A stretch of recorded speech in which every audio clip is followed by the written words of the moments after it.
Student अभी हमने पढ़ा था कि किस तरह से डॉमिनर ट्रेड्स दिए हैं और उन्होंने एलिमेंट को क्लासिफाई किया था। बट जो डॉमिनर ने अपने ट्रेड्स दिए हैं उसमें जितने एलिमेंट्स उस टाइम पर हमारे पास अवेलेबल थे वो सारे उस फॉर्म के थ्रू, जिस फॉर्म के थ्रू वो क्या कर रहे थे, उन्हें ग्रुप में डिवाइड कर रहे थे, उस फॉर्म के थ्रू वो वहाँ पर फिट नहीं हो पा रहे थे। तो उनको इतनी ज़्यादा प्रेफरेंस नहीं मिली जो कि हमें उन्हें देनी चाहिए थी। बट उनके बाद एक और हमारे साइंटिस्ट आए, Newlands law of Octave. Octave मतलब 8 एलिमेंट्स, ठीक है।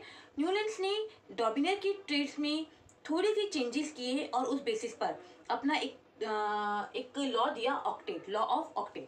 ऑक्टेव क्योंकि मैं आप बार बार कह रही हूँ आपसे कि 8 एलिमेंट्स की बात कर रहे हैं हम।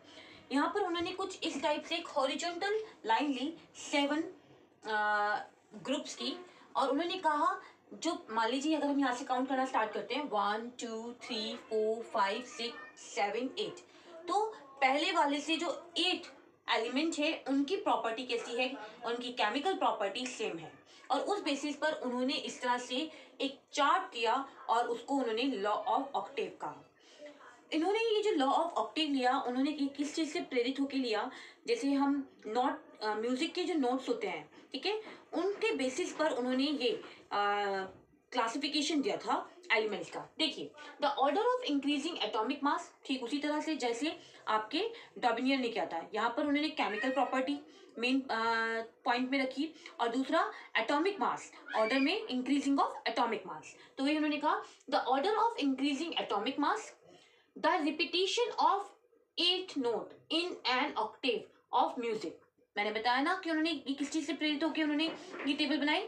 जो म्यूजिक है, म्यूजिक में जैसे नोट 8 पर आकर हमेशा दूसरे को साउंड करता है, उसी बेसिस पर उन्होंने अपना ये ऑक्टेव, लॉ ऑफ ऑक्टेव दिया। डिवाइड किया उन्होंने horizontal row of 7 elements, 1 2 3 4 5 6 7, 7 elements को एक हॉरिजॉन्टल रो में उन्होंने क्या किया, डिवाइड किया।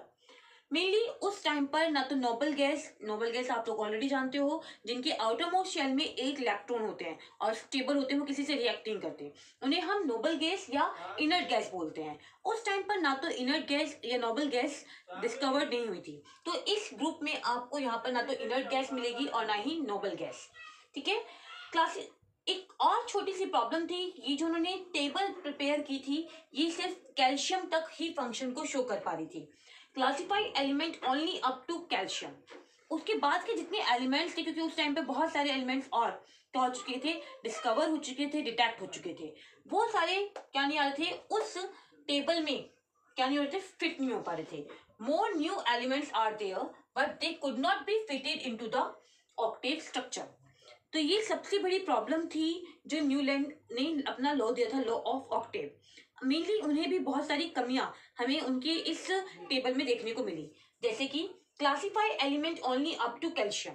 ये जो टेबल उन्होंने बनाई थी लॉ ऑफ ऑक्टेव की, ये सिर्फ कैल्शियम तक के एलिमेंट्स को ही क्या कर पा रही थी, उस पर ही वर्क कर पा रही थी। उससे आगे जितने भी एलिमेंट्स थे उनको वो इस टेबल में फिट नहीं कर पा रहे थे, ठीक है। तो इट मीन्स सिर्फ वो लाइटर एलिमेंट्स पर ही काम कर पाए, जो हैवी एलिमेंट्स थे उनको इस टेबल में वो फिट नहीं कर पाए। उस टाइम तक 56 एलिमेंट्स क्या हो चुके थे, डिटेक्ट हो चुके थे। 56 element existed in nature and no more element would be discovered, ठीक है। एक और छोटी सी प्रॉब्लम थी, उन्होंने अपनी टेबल में 2 एलिमेंट को एक ही पोजीशन पे रखा हुआ था, जबकि उनकी प्रॉपर्टी उस पर्टिकुलर उसके अकॉर्डिंग मैच नहीं हो रही थी, जबकि इनकी प्रॉपर्टी इस आयरन मॉलिक्यूल से मैच हो रही थी, और इसको उन्होंने उससे बहुत दूर रखा हुआ था। देखिए, 2 एलिमेंट इज 1 स्लॉट।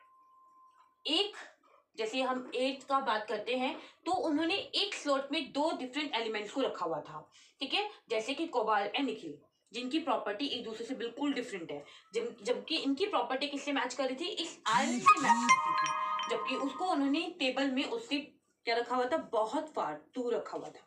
तो मेनली जो न्यूलैंड लॉ ऑफ ऑक्टेव था, उनकी भी इस क्लासिफिकेशन एलिमेंट की जो ये प्रोडक्ट टेबल उन्होंने बनाई थी, उसमें भी बहुत सारी कमी होने की वजह से ये भी क्या नहीं हुई, आगे तक प्रेफरेंस इसको नहीं मिली। उनके बाद हमारे न्यू साइंटिस्ट आए थे मेंडल, उन्हीं की टेबल को मेनली फिर मॉडर्न टेबल में कन्वर्ट करके उस पर काम किया गया, और फिर हमारे प्रॉपर वे में एक जो एलिमेंट्स थे उनको स्टडी करना इजी हुआ। Thank you everyone.